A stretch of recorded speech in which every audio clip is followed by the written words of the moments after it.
If you step outside on a clear night and look up with the naked eye, you can see most of the planets in our solar system at one time or another. Mercury, Venus, Mars, Jupiter, and Saturn have all been visible to human observers since antiquity. One planet, however, remains hidden from unaided vision. It is too distant, too faint, and too remote to reveal itself without technology. That planet is Neptune. Neptune is the smallest of the gas giants and the most distant major planet orbiting the Sun. At first glance, it might seem unremarkable, a cold, dark world far removed from the activity of the inner solar system. Yet the deeper scientists have studied Neptune, the more it has challenged basic assumptions about how planets behave, how atmospheres function, and how energy moves through planetary systems. In many ways, Neptune is the most paradoxical planet we know. Unlike every other planet in the solar system, Neptune was not discovered by chance or direct observation. It was found through mathematics. In the early 19th century, astronomers studying the orbit of Uranus noticed something was wrong. Uranus was not moving exactly as Newtonian physics predicted. Its orbit showed subtle but persistent deviations, as if it were being pulled by an unseen object. In 1846, French mathematician Urbain Le Verrier calculated that these irregularities could only be explained by the gravitational influence of another planet. He predicted not only its existence, but its position in the sky.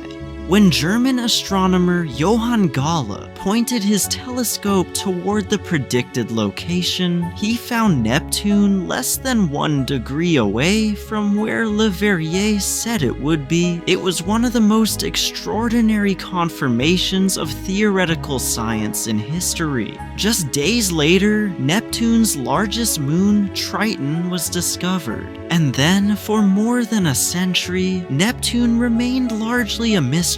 Its extreme distance from Earth, an average of 30 astronomical units, or about 4.5 billion kilometers from the Sun, made detailed study nearly impossible. From Earth-based telescopes, Neptune appeared as little more than a pale blue dot. Its apparent size was small, and its faint light offered few clues about what was happening beneath its clouds. That changed in 1989. When Voyager 2 reached Neptune after a 13-year journey, it transformed a distant point of light into a dynamic world. For the first and only time so far, a spacecraft passed close enough to study Neptune directly. The data Voyager returned overturned expectations almost immediately. Rather than a quiet, frozen planet, Neptune revealed itself as violently active. Despite receiving only about 1/1000th the sunlight Earth does, Neptune has the fastest winds ever measured on any planet. Near its equator, wind speeds reach more than 2,100 kilometers per hour, faster than the speed of sound on Earth. Even more surprising, many of these winds blow in the opposite direction of the planet's rotation, a phenomenon known as retrograde flow. Voyager also detected massive storm systems. The most famous was the Great Dark Spot, a swirling storm roughly the size of Earth, embedded deep in Neptune's atmosphere. Nearby, a smaller storm, later called the Small Dark Spot, changed color as Voyager approached, shifting from dark to light, suggesting complex chemistry and vertical motion within the atmosphere. These discoveries raised an immediate question: why is Neptune so active?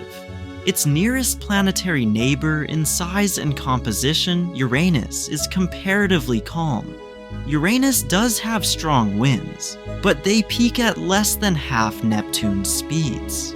Its atmosphere appears more uniform and subdued. Given how similar the two planets are in mass, radius, and chemical makeup, their dramatically different behavior is difficult to explain. The answer appears to lie beneath Neptune's clouds. Although Neptune is farther from the Sun than Uranus, it is not the coldest planet in the solar system. That distinction belongs to Uranus. Neptune radiates significantly more internal heat than it receives from sunlight. This internal energy drives convection within the atmosphere, powering storms and accelerating winds. Uranus, by contrast, emits very little excess heat. One leading theory suggests that Uranus suffered a massive collision early in its history, possibly with an Earth-sized body, that disrupted its internal structure and allowed primordial heat to escape. Neptune appears to have avoided such a collision, retaining enough internal energy to remain meteorologically active billions of years later. Understanding Neptune's structure helps explain how this energy moves. Neptune's atmosphere consists primarily of hydrogen, making up about 80%, and helium at around 19%. Trace amounts of methane, less than 2%, play an outsized role. Methane absorbs red light from the sun and reflects blue wavelengths, giving Neptune its deep blue color. That color is darker and richer than Uranus's, suggesting subtle differences in atmospheric composition or particle size. Below the atmosphere lies a vast mantle composed of water, ammonia, and methane in a supercritical fluid state, often referred to as ices, though they are anything but frozen.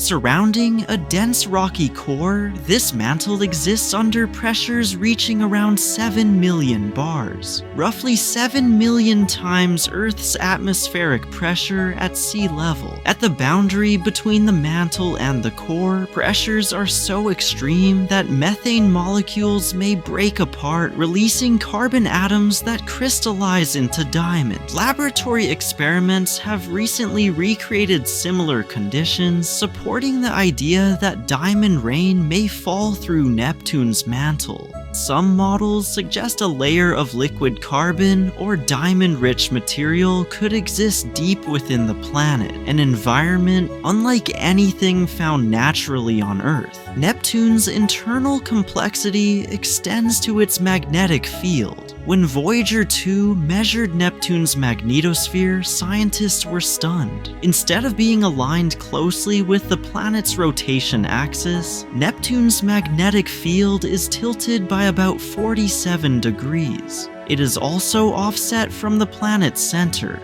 Uranus exhibits a similarly extreme magnetic configuration, despite having a very different axial tilt. These findings led researchers to conclude that Neptune's magnetic field is not generated in its core, as Earth's is, but within a shell of electrically conductive fluid in the mantle. The chaotic motion of this material produces a magnetic field that is both tilted and unstable. This unusual magnetosphere shapes Neptune's auroras. Auroral activity does occur on Neptune, but it is faint and difficult to observe, because charged particles from the sun are weaker at such distances, and because the magnetic field geometry is so distorted. Neptune's auroras are not confined to the poles. Instead, they appear at mid-latitudes, primarily as diffuse emissions known as SAR arcs, phenomena that exist on Earth as well, but are invisible without specialized instruments. Beyond its atmosphere and magnetic field, Neptune also possesses a ring system, though it is far subtler than Saturn's. Neptune's rings are dark, narrow, and faint, making them difficult to detect against the blackness of space. There are 5 known rings, each named after scientists involved in Neptune's discovery and study. The most intriguing is the Adam's ring, which contains bright clumps or arcs that remain stable over long periods.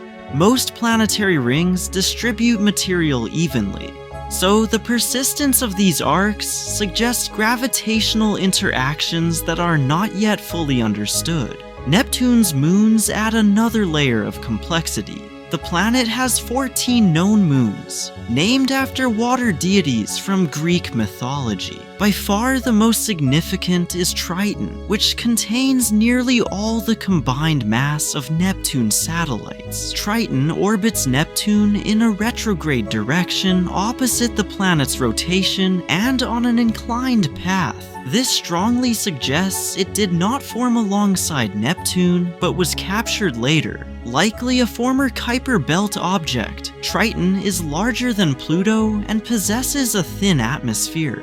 Voyager 2 observed active geysers ejecting nitrogen gas and dark material into space, evidence of ongoing geological activity. Its capture likely disrupted Neptune's original moon system, causing collisions that may have contributed to the formation of the planet's rings. Other moons display irregular shapes and heavily cratered surfaces, indicating violent histories shaped by impacts and gravitational interactions. Some inner moons act as shepherds, maintaining ring structure, while outer moons orbit at extreme distances. Neptune's farthest known satellites take up to 25 Earth years to complete a single orbit, reflecting the planet's enormous gravitational influence. Taken together, Neptune challenges many assumptions about planetary science. It demonstrates that distance from the Sun does not guarantee inactivity. That internal heat can dominate atmospheric behavior, that magnetic fields can arise far from planetary cores, and that worlds on the edge of the solar system can be among its most dynamic.